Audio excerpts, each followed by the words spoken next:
stranded in space on a ship crashing into the atmosphere of an unknown planet, Emile Spencer knew that the only way to survive would be by his own wits and guile. He vowed that somehow he would find and slay the titanic cosmic beast that put him in this predicament, VY-572. With every installment, we follow Emile's explorations and discoveries on this journey of revenge against all odds. I'm Midnight Jester, and this is the Left Behind Starforge series. Thank you for joining me once again. Before we get started, you may recall from last session that we did earn some XP and I was able to spend it. I did indeed spend that between sessions, choosing to get another aspect, not a new aspect, but a new feature from the aspect scavenger. My scavenger path now also has the ability, when you secure an advantage, to cobble together an ad hoc tool, device, or weapon. Envision what you intend to create. On a hit, you may add +1 when making a move aided by the item. If you roll a 1 on your action die while using the item, it is permanently broken, lost, or depleted.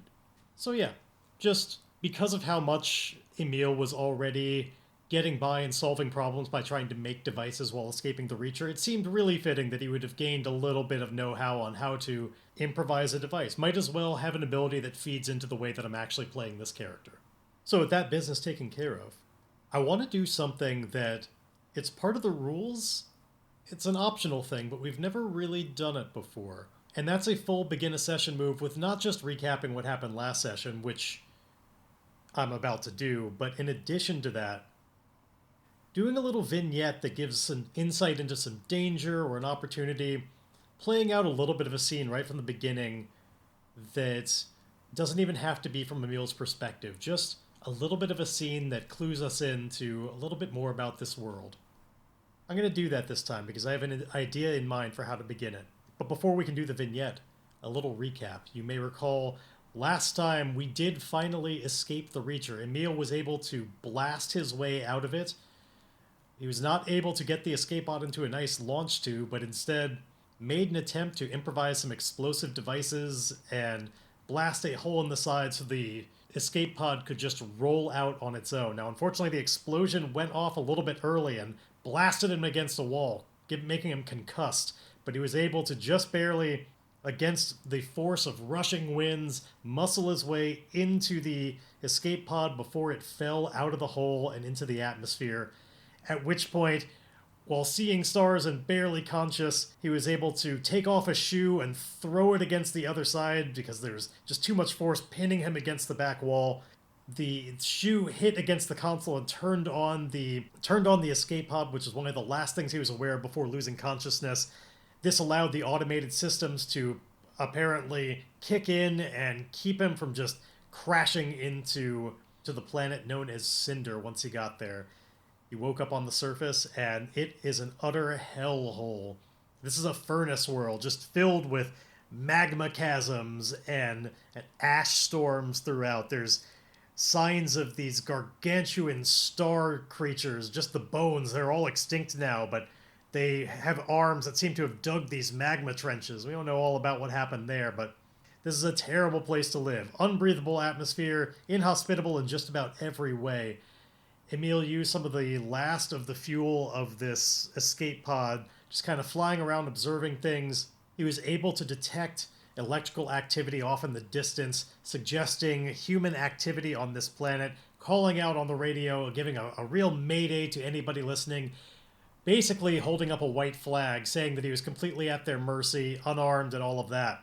The base that he discovered had these giant iron doors that silently, well, at least as far as a radio response, the doors themselves were very noisy. With no radio response, the doors opened themselves up just enough to allow his ship to come through. And we left off last time with him going inside the darkness, not knowing exactly what was going to be on the other side. Who were these people going to be that were giving him seeming refuge? So as part of the way of answering that question, I now want to frame a little bit of a vignette, not from Emile's perspective, but from the perspective of the colony on the inside of this base. This base known as Concord. Emile doesn't explicitly know that yet. But there's a group of nervous people inside. They're in something of a room just filled with computers. I envision the room as being very dimly lit, almost. Well, let's have it as just like the red hue of like when you're inside of a ship in the air at night that you're going to be doing a jump and you all you can see is just the glow of the red light. So this chamber is filled with red with these red screen terminals just kind of going on and all of this text that we can't really make out. Getting all these readings, picking up. We see the audio signal on the radio. There's an operator over in a chair in this room wearing headphones, listening in on this, and we see that his audio signal going out is still muted. He's not actively sending one, but turns to tell somebody else in this room who's standing up and kind of observing all of this. And I imagine there's kind of an entire crew of people in here working and observing, and I don't think all of them are on comms like that, but they're all doing just various technical things. There's readings, presumably from different parts of the base, and he turns to his supervisor and says to him, actually, let's get a name for this guy really quickly. For both of them, both the operator and the person that he's calling out to. I'll just go with call signs here. So the operator's name is Ghost. Okay. I kind of like that for how he was just silently listening and never winds up giving any kind of response. So perhaps maybe Ghost is even maybe we can roll with the idea of him not really doing a lot of talking. Maybe he communicates in other ways. That'd be kind of neat. And Sage is the supervisor in here. These are some very fitting names for these roles. So we have our silent radio guy, or maybe even the entire room is kind of eerily silent. Yeah, let's let these guys, let's let this lot communicate via a sign language. And they're just actively staying just so quiet at all times. So maybe it's that. Maybe it's not that the microphone was muted on the way out. It's live. Like the radio would go back and forth. It's just nobody's making any noise. No, that's kind of stupid. I can't imagine any reason that they wouldn't be able to not transmit. They're just being silent anyway. So Ghost stands up, eerily quiet. Even like the chair itself doesn't make any noise as he just very dexterously, very nimbly moves over to the other side of the room and turns Sage around, and they start having this conversation in sign language. And if we were looking at the subtitles on the screen, we would see Ghost telling Sage, "I've picked up a signal. There's somebody out there." And Sage asks him, "Imperium?" And Ghost goes, "If so, not demonstrating it. They're calling for help." And then he just signs SOS really quickly. Sage goes, quite simply, just open the doors. And Ghost is looking just very confused by this, and with a greater energy start kind of like frantically signing back to Sage. Why? Open doors are incredible risk, like all these various quick signs like that. Sage goes, "A risk, yes. But if this person keeps doing their SOS hail, the Imperium might hear that and come investigating. Get him inside, get him quiet." And then I think we'll cut away from that and go back to Emile. So the end of the begin a session move allows me to now take +1 momentum as we return to the viewpoint of my character. So we're going to set our momentum to +4 and continue along with Emile's vow to not die on Cinder. He's going to find a way off this hellhole. So his ship, barely even a ship really, but the vessel that he is in uses some of the last of its fuel getting inside.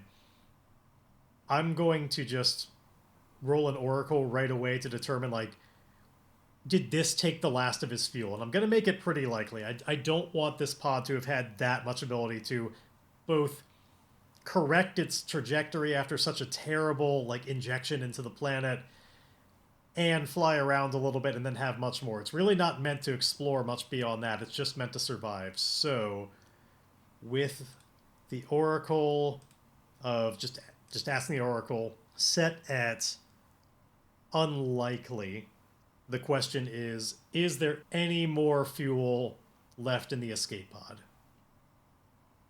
And the answer is no.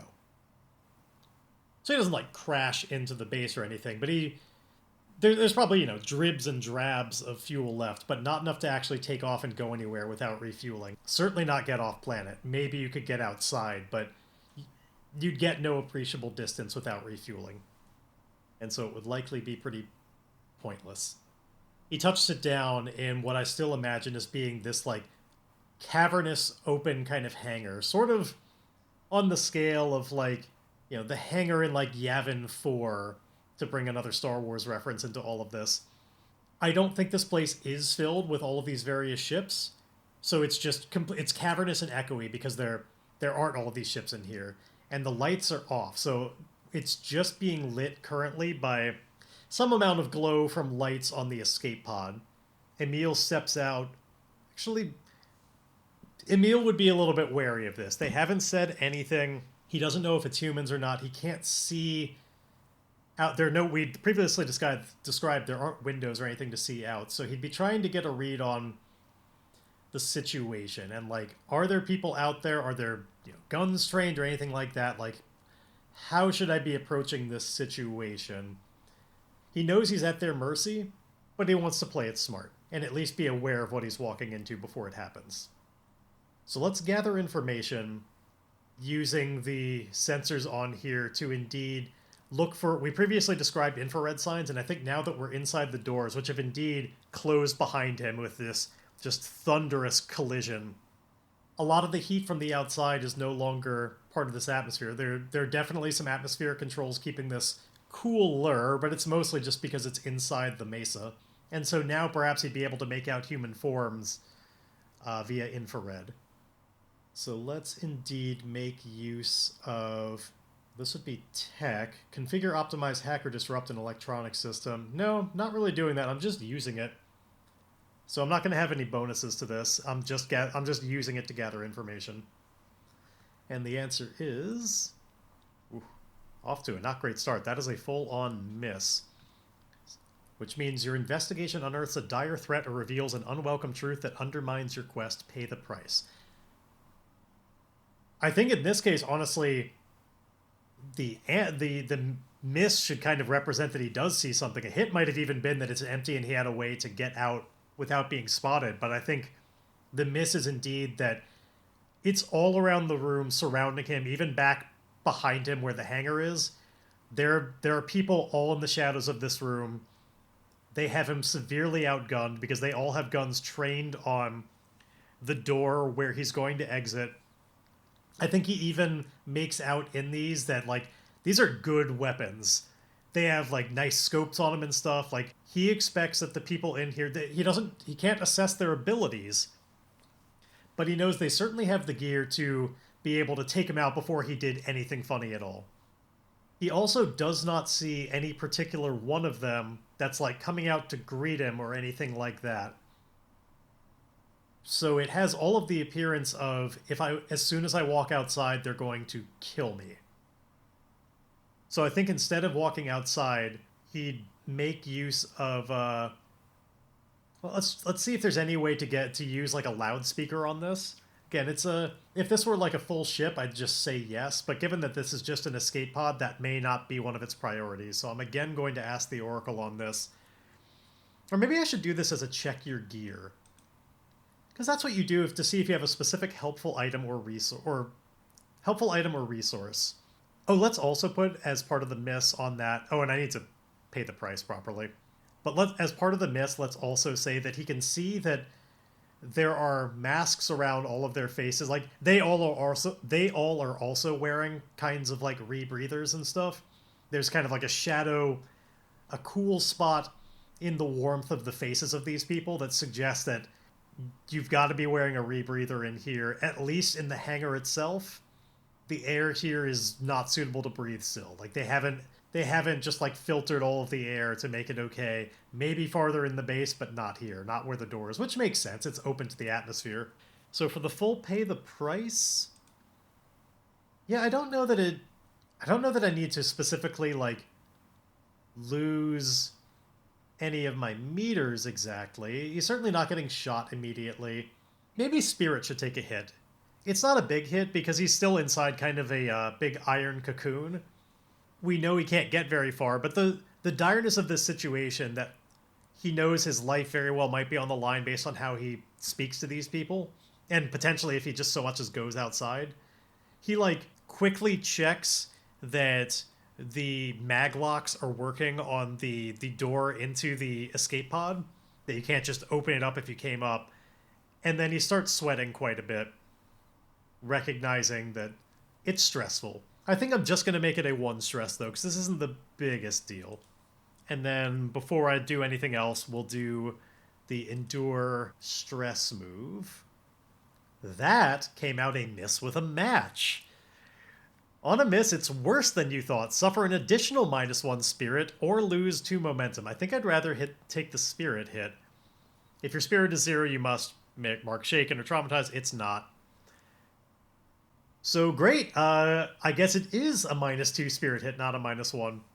I don't believe it would be appropriate to then endure stress again. I don't think it can cascade into being just worse and worse and worse.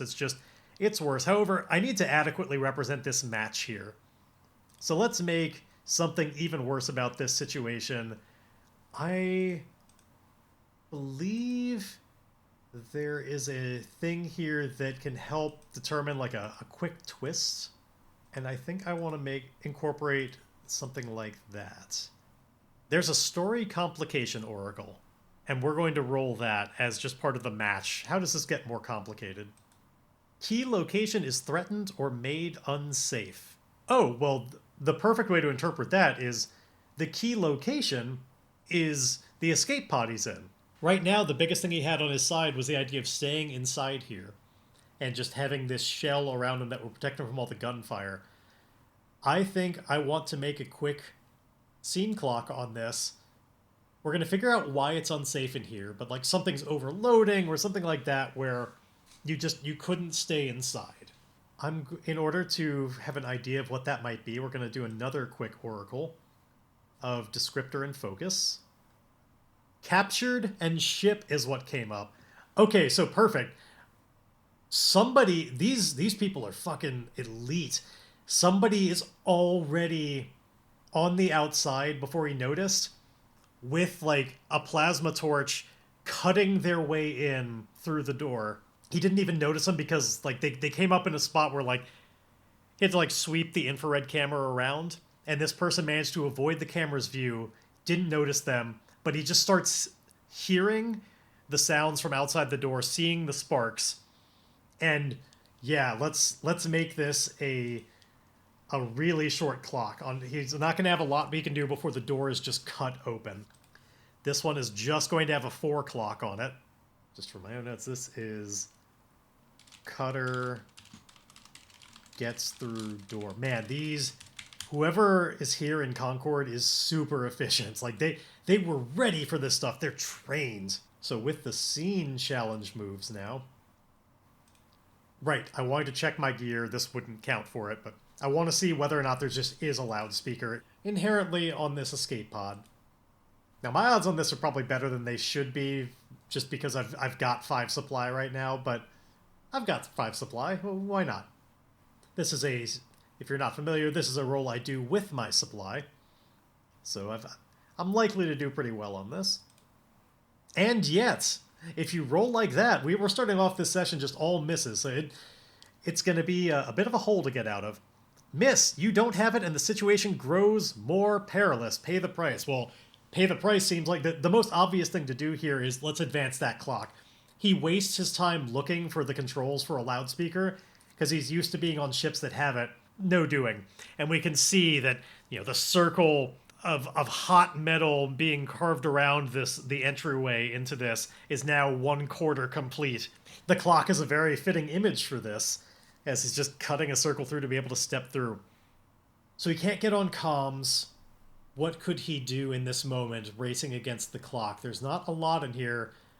First, he should probably... This wouldn't be a move, because it's just not complicated enough. He would definitely make sure that he's got his rebreather on, because he's about to need it.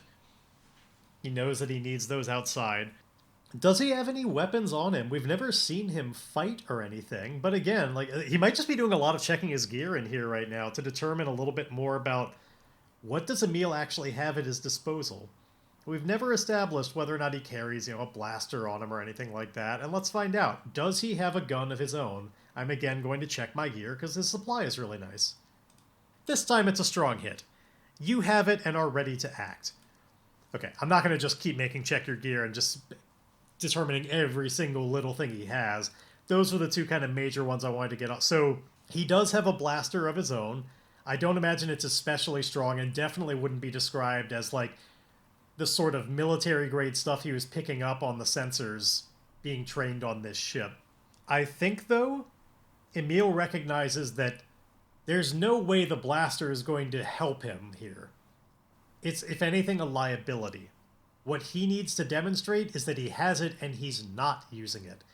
So the first thing he's going to do, he's going to make sure to get it held up above his head in such a manner that he couldn't possibly use it.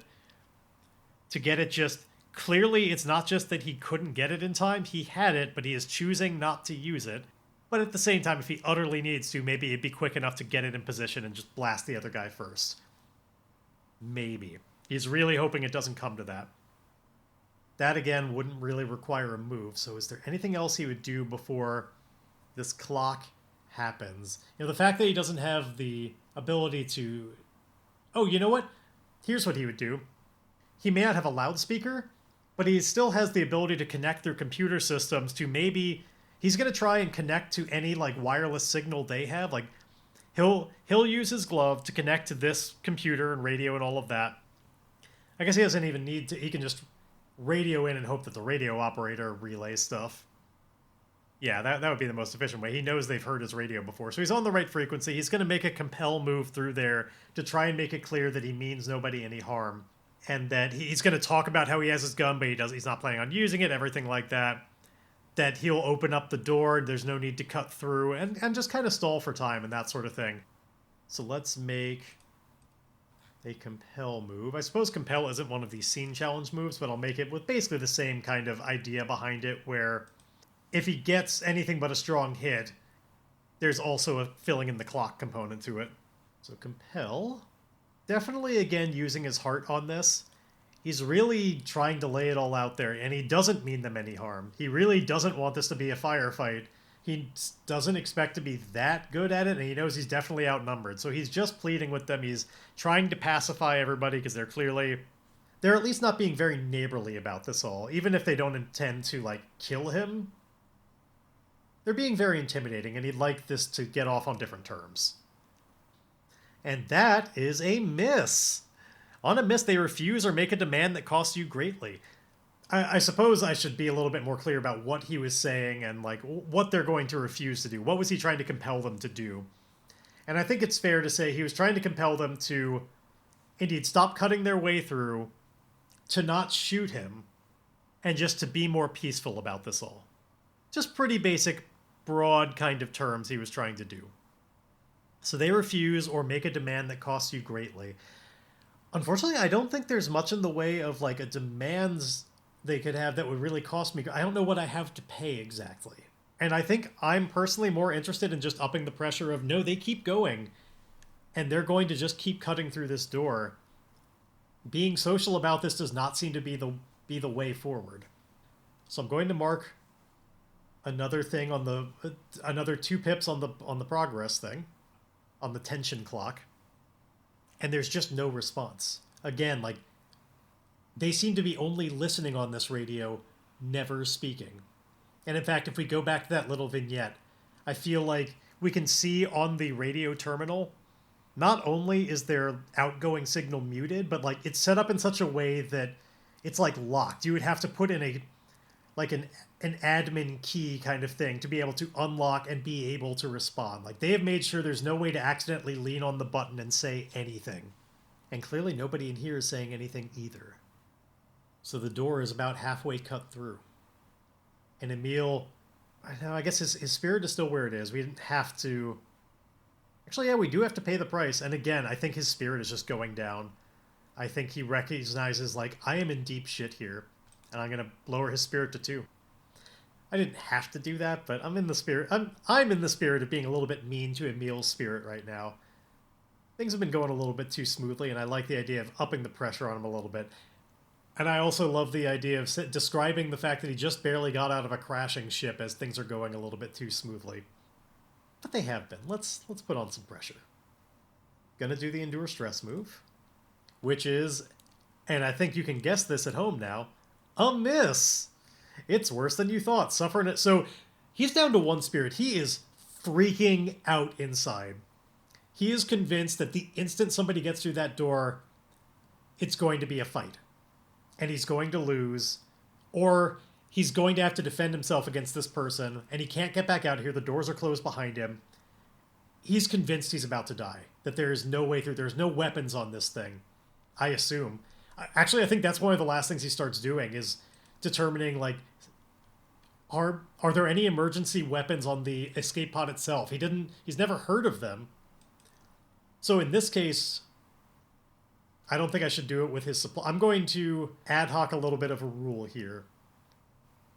Rather than do a straight check my gear kind of move, I'm going to do this as an oracle. That's just the, yes or no. And I'm going to set it as being unlikely. And in addition to that, if the answer is no, or regardless of the answer, it's going to tick 1 more clock segment as he looks into this. He starts searching the systems to determine, is there any kind of weaponry on here that I can use? Actually, you know what? Let's do this a little bit smart. Let's not be a complete dick to Emile. Let's give him a fighting chance here. I'm going to use my new capability to try and cobble together an ad hoc tool, device, or weapon. He needs leverage on his side. I think the ad hoc tool, device, or weapon he's going to do is basically trying to rig this escape pod to blow up in a way that's going to, like he's still pretty close to the door. He's going to rig this in a way that it could blow open the door, which could well be very problematic for all the rest of them. Let all the atmosphere in and all of that. And by atmosphere, I mean the, harsh environment. They clearly need to seal against it. This would be a real problem. So yeah, he's going to secure an advantage to try and turn this ship into a bomb. When has he ever gone wrong trying to make an explosive, except the only time it's ever come up? So let's secure an advantage. We get to do this with a +1. Oh no, I'm sorry. That's not how this works. It's that if we use this, we'll be able to get a +1 on that when we use it to presumably make the big intimidating compel roll that's like, oh my god, this ship's gonna blow, I'm gonna kill everybody. But he's getting the numbers on his side here. This is definitely a wits thing, as he desperately tries to put together this, overload systems, make it in such a way that perhaps there even is just a self-destruct sequence that can be done just in case. It's probably pretty locked away to make sure the civilians and stuff that might ordinarily be using an escape pod can't accidentally do it to themselves. But Emile knows that if you go deep enough into any starship, they're all based on certain kind of operating systems he's familiar with, and you go down into the admin controls, you jailbreak it, and wouldn't you know it, there's a self-destruct sequence. Strong hit with a match. Ha ha ha! Here we go. You are successful. Take +2 momentum and add +1 on your next move, not a progress move. I get to mark progress as well. So I suppose this is going to help me not die on Cinder, because I've got leverage on my side now. They're going to come in here and kill me? No. So let's mark progress on that vow. This is his thermal detonator. And hopefully he's dealing with Jabba, who likes this scum. But I do also want to... this was a relatively high... Well, actually, it was a relatively low match, but it's still a match, and I really like, in both directions, making that really get its critical. Extra juice or extra suck, either way. So not only is this bomb, completely in his control on a remote thing that's it's not even a physical remote. I think it's it's part of his like operating system. Oh, and you know what? Here's what the match is going to be. The other extra little bit of advantage that he has. He has it rigged so that his little augmented reality glove and belt pack setup that he has gets some of his biometrics as well. And he is going to put in a contingency that if it, even for a moment, stops reading his vitals, the bomb goes off. Now, this could obviously be a very big problem for Emile if, for instance, they were able to rip it off of him before. Maybe he, in order to plan against that, it wouldn't be like the instant it happens, but like basically inside of like 2 minutes. The idea is basically just that they don't take his gear off of him in a permanent sense. They could take it off of him and give him enough time to tell him like, uh-oh, you better give me that back in 2 minutes or it's going to blow. Let's just make it a classic 60 seconds. So they have 60 seconds to return it to him. They could take it off, but if they don't give it back, it's going to blow. And there'll even be signs and everything that like show like it starts beeping and stuff. Like there are things about the tech that would corroborate that story and make it very clear like, oh shit, no, we better give it back. We better give it back. The ship would start doing things. It would start kind of like powering up and getting ready. Everything is set up to kind of work on a dead man switch like that, so that he hopefully gets to keep his gear. That sounds like a good match thing for him. And because it was a success, he did all of this lightning fast. They haven't managed to cut more through the door. So perhaps now it's time to actually get back on the radio and try again, saying with the new terms, I'm like, hey, look, if you're going to kill me, everybody's going to die here. And it's going to make a big problem for everybody. It tends to be when everybody dies, it's a big problem for everybody. I guess not for long, but okay. He gets back on the comms and says, I know you're listening, even if you're... He's like typing out. Or no, I guess he's speaking. I know you're listening, even if you're not responding. I see. He like lists the exact number of people in the room and gives like, because of the readout on the computer, he gives like an exact coordinate positioning for all of them. I'm aware of, let's actually randomly determine how many people that is. I'm going to roll 2d10, and we're going to say it's that many people around here. You know what? 2d20. I want it to indeed be a pretty big crew that's got him. 2d20. Holy shit. There are 33 people. The first one was a nat 20. He points out, I suppose it might take he does it just to prove a point. He gives coordinate positions for all 33 people and starts saying, in addition to this, the escape pod you are looking at has been rigged to blow. It is on a switch. If I choose, I will take it. If I get wind that I'm going to die, it's going to take out every single person in here. Stop cutting the door and let us have a reasonable conversation, or we all die, because this explosion is going to take out the door behind me. Do not make your last mistake. Now, unfortunately, this time it is definitely not a compel that he's making with heart. This is very much an iron sort of compel. He is trying to be intimidating as fuck right now. We get our +1 on it, though, because of the strong hit securing an advantage. So that'll help make up some of the difference, because he's not as good with iron. In fact, it'll make up all of the difference. Alright, it's a weak hit, but I could make it a strong hit. I don't know that I need to, though. I'd rather save my momentum, I think. Because they'll do what I want and agree to my conditions, but their agreement comes with a demand or complication. Envision their counteroffer and take +1 momentum. Sure. So they come down from the starting point of, we're going to kill you. That's their original position. We're going to break in there and immediately murder you. Or we're going to wait till you get outside and immediately murder you. They come down from that position, and they indeed are willing to stop cutting through the door, which means we'll be able to get rid of this clock, because it's kind of useless. However, there are a couple of conditions. First is that the kind of implied, like, but you have to come outside. Like, we're going to talk just like you wanted. Also, the one that I want... I think the condition is just, you're our prisoner.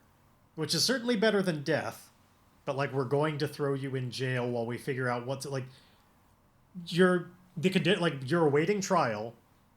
We're going to more formally figure out what to do with you. And of course, Emile doesn't know a lot about. Oh, we should establish how they're saying all this because they haven't been responding on the radio.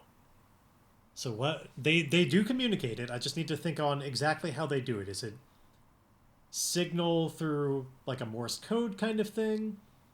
I think instead somebody back in that we cut back to that room that's got like all the tech people working on various things, and at a different station, somebody else in there who is equally silent signs to like a to Sage, who's right over their shoulder, signs to Sage, I'm in. Basically, they have a hacker on their side that have gotten into his systems. He signs a verification about like the bomb that's there. He can't undo it. Emile set it up like there's too much, protections in there locking him out. He'd have to spend way more time to break through. And then it could be kind of like a hacking duel thing. But he verifies the bomb, and then Sage, tells him to connect to, like, there's basically a messaging system on there, which is all synced up with Emile's AR display. So a message just kind of pops up in text that tells him all of these terms that I think Sage would even identify himself. He'd say in there, dictating this message basically, that this is Sage, leader of the Concord. Despite your trespassing, despite your hunting, we will not kill you on sight. However, you imperil us all by your existence, by your coming here, and we don't know who you are. Submit to being our prisoner while we determine exactly what to do with you and prepare ourselves to submit to being our prisoner such that we can interrogate you properly and then determine what's to be done with you. And that's basically the message that comes up on screen. And shortly after the message comes in, clearly the message somehow gets communicated to the person cutting in. We don't know exactly how. But the cutting stops. And I'm just going to delete the progress clock on that. Well, I'll leave it until I'm officially out, but I think that's literally what's about to happen next. I think Emile would accept those terms. Oh, and of course, as the prisoner, he wouldn't be able to bring his gun like that, so Emile is going to take a moment before, like, he responds saying that he agrees with the terms, but he's going to take a moment to hide the gun back on the escape pod rather than take it with him and then have it immediately be taken away. So we're going to secure an advantage with Shadow. This is the first time we've done a Shadow move to try and conceal this gun on board. He figures they're probably going to wind up searching it, but if he can find a place to tuck it away, then perhaps it can work.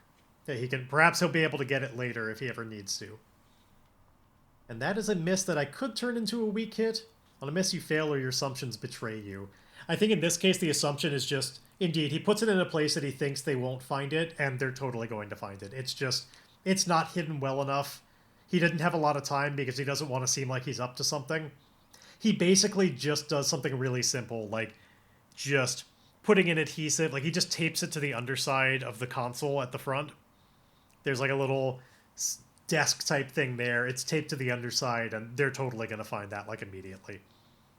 But that's all it is. No price higher than that.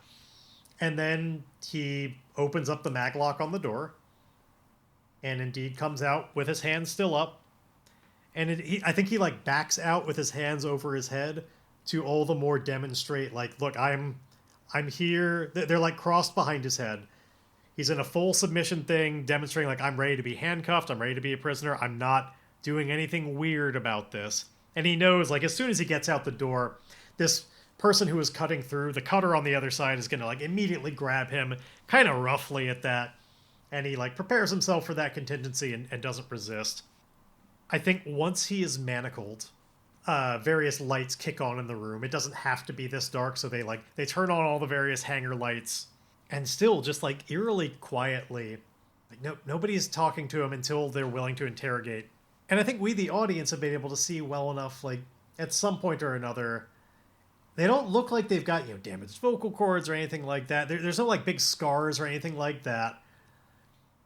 We don't have any reason to think that they can't talk, but they're certainly choosing not to at all times. So they don't take Emile's gear after they have him in his cuffs. At the very least, they don't take his augmented reality computer, like, belt pack and glove combo, because he's successfully communicated that would be a very big problem. It would blow a hole and everything. So, like, they believe him. They don't take that off, but they take everything else from him. So I feel like in order to properly represent the fiction, I am going to put my supply down to 1. I'm not going to, like, make a roll or anything about that. It's just he's voluntarily basically given up all of his supply. They walk him along through this area blindfolded and eventually shove him into a room it's not like a jail cell or anything. It's just a room with kind of a powered door that they lock behind him.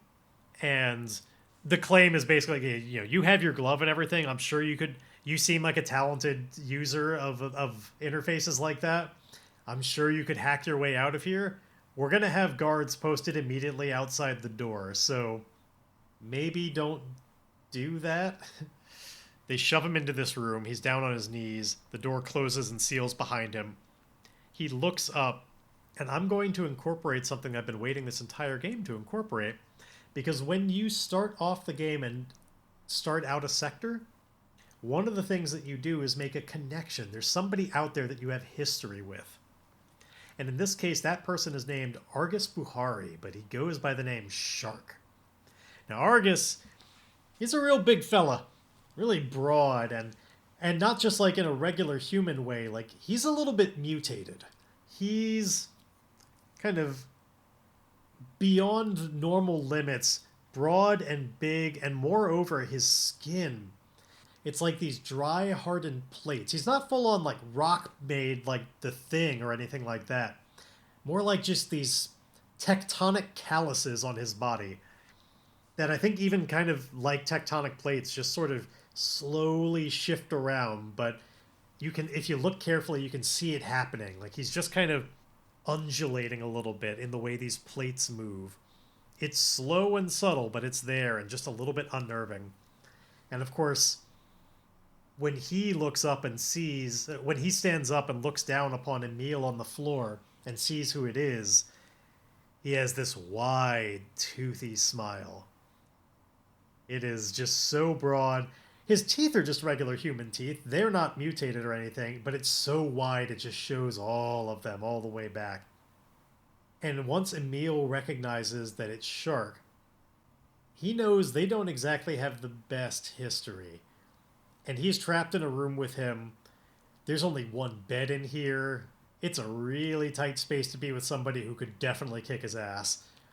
So he wants to head him off at the pass and pacify him before Shark has any reason to go off. So the very first thing he's going to do is try and indeed compel Shark. He's going to lie to him. And he's not very good at that. Because it turns out that Shark was originally made prisoner because Emile didn't speak up. They used to work together back on the Reacher. Shark was also on the ship. He was an engineer that was, like, reportedly doing some kind of arms deal sort of stuff on the side, skimming a little bit off the top, and, like, things were leaving the Reacher and going to other factions when they were on planets landed, and they were investigating this. And so they asked Emile about what Emile knew about what Shark had been up to. And I think the reality is Emile had access to evidence that showed, like, Shark's activity on the computers that would have demonstrated, like, he couldn't have been where he was supposed to be at the times that they think. Like, it would have been exonerating evidence. However, Emile didn't bring it up because he didn't want them going through his system. Emile was probably doing his own stuff on there, his own kind of backdoor access to things he shouldn't have had. And if they started looking around too deeply at his station, they might have found out some of that. So Emile kept quiet and figuring that Shark, knowing that Shark is innocent, he figured like he'll find some other way to not get fingered for this. He is innocent, justice will prevail. And he was wrong. Without that kind of key evidence, Shark was taken away. And Shark has never had a chance to talk with Emile about this, and he doesn't know what Shark knows. But he wants to make sure that Shark isn't angry at him about it. So Emile wants to get ahead of that all and pacify the Shark before he bites. Emile looks up at him and just directly from the floor, he is... like, anything he says is basically going to have to be a lie, I think. Because it'll be certainly concealing the truth of the matter. So I think the very first thing he's going to do is he is just going to try and, like, technobabble, describe why, like, the logs weren't there. Like, there was no exonerating it. There's nothing he could do. Like, it was already deleted. He is going to claim that somebody else got on the system ahead of time and deleted everything. That the real culprit... because Emile knows it wasn't Shark. That the real person who is involved got in there, and it's a frame job. So this is a complete lie. We'll see if he can pull it off. Compel with Shadow. He's not very good at it. And yet it's a strong hit. I don't get the impression Shark is necessarily, like, the thinkiest guy. The compel, by the way, in this case was like, hey, don't beat me up. And believe me, believe this lie, it wasn't me. I didn't set you up. And so now Shark believes that, like, okay, so there's this other guy out there. Like, Shark, if he were a player character, he would be making his own vow right now. Like, he punches the wall and says something along the lines of how, like, he knew it this whole time. It's like, oh, man, I knew it. Of course. How else would they have gotten me down? You've always had my back in the past. And I think, indeed, like, they go back at least a little bit beyond that. They were friendly-ish. I don't think they were close, but they certainly were friendly enough to each other, did each other solids from time to time, just as members of the crew. It's like, thank you. Thank you for taking that weight off my back. I always wondered why you didn't prove it. Now I know. You would have if you could have. Wish I'd known that 7 years ago, but hey, I'll take it now. So, he's friendly, at least momentarily. If he ever finds out differently, that might change. And I get to take +1 momentum. And I think Emile then would start asking him a couple of questions about, like, so what exactly is this place? Shark is like, oh, well, it's a bit of a load off that you don't know, I guess. But, he, like, looks all around and kind of gestures with his head as he sits down on the floor to be a little bit more at eye level with Emile. They're, like, both sitting on the floor now. Because this place, this is a prison break. Emile just goes, wait, I don't understand. What do you mean it's a prison break? Everybody here, they were all serving with me. We got out of that joint. Made a run for it. Wait, so let me get this straight. You broke out of prison, and your prisoners put you in a new prison? Shark! What are you doing, man? What's happening? Clearly, Emile's getting a little bit more comfortable seeing that Shark believed him. He's willing to kind of, rib him like that. He wants the information, and I think I'm going to make a roll out of this because I don't think Shark would be very forthcoming about it. So I'm going to actually make this a gather information. He is... No, it's not a full... He's not conducting an investigation exactly, or analyzing evidence. No, it's not that. Really, this is just another compel. He's just trying to persuade him to... This time with heart, but he's trying to encourage Shark to open up about why he wound up in prison all over again. So let's roll it. Getting a weak hit.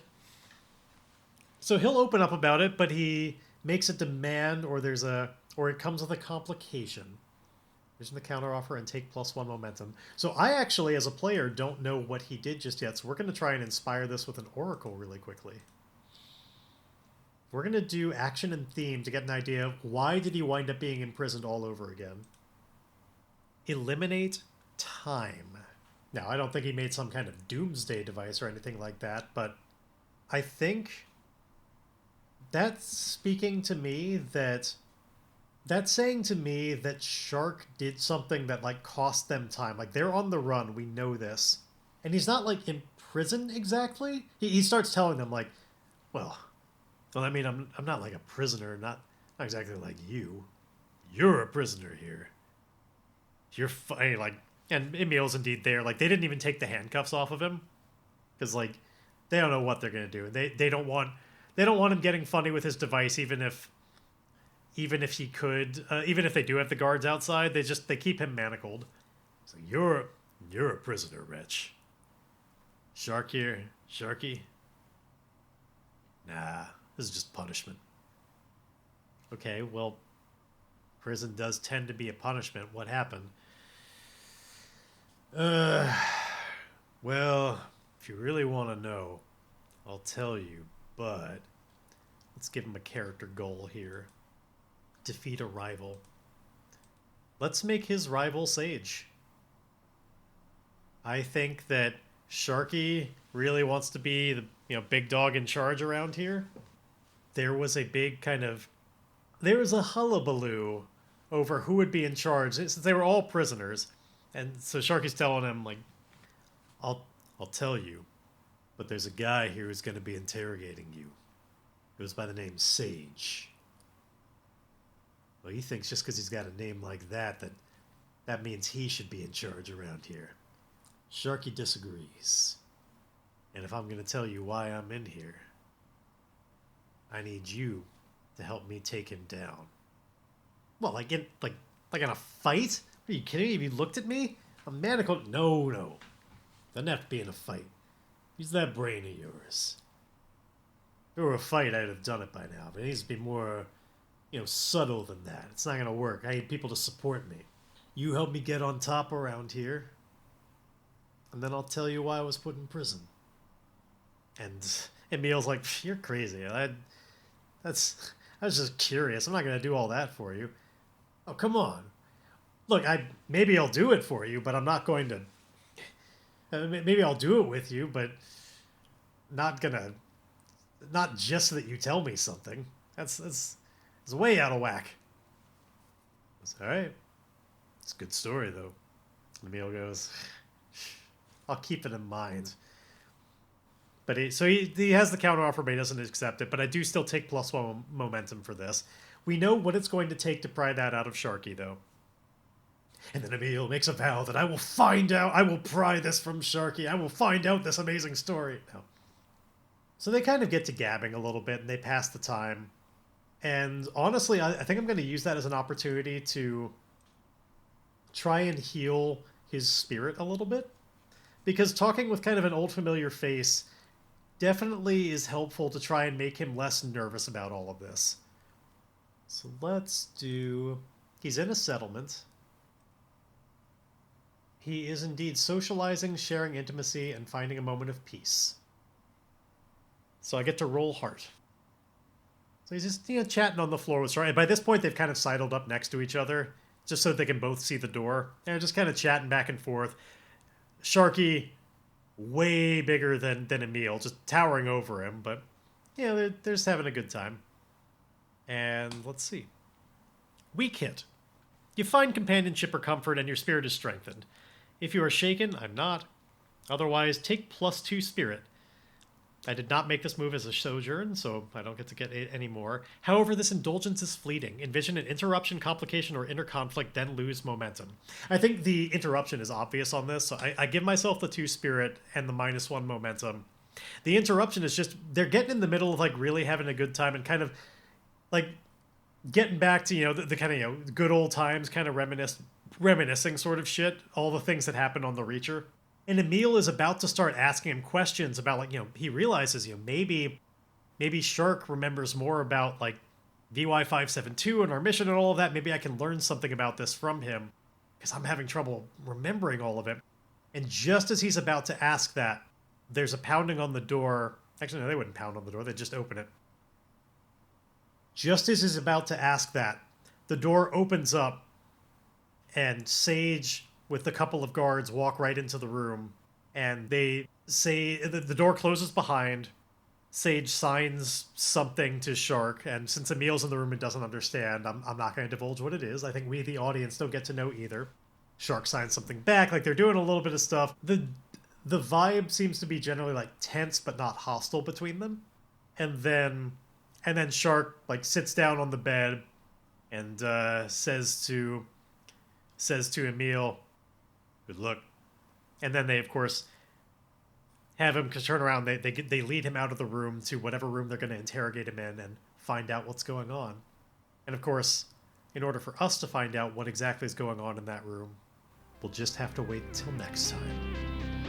Wait, don't go, not before I tell you all about how you should like and subscribe to this podcast, because that's what you do for things that you want to keep existing.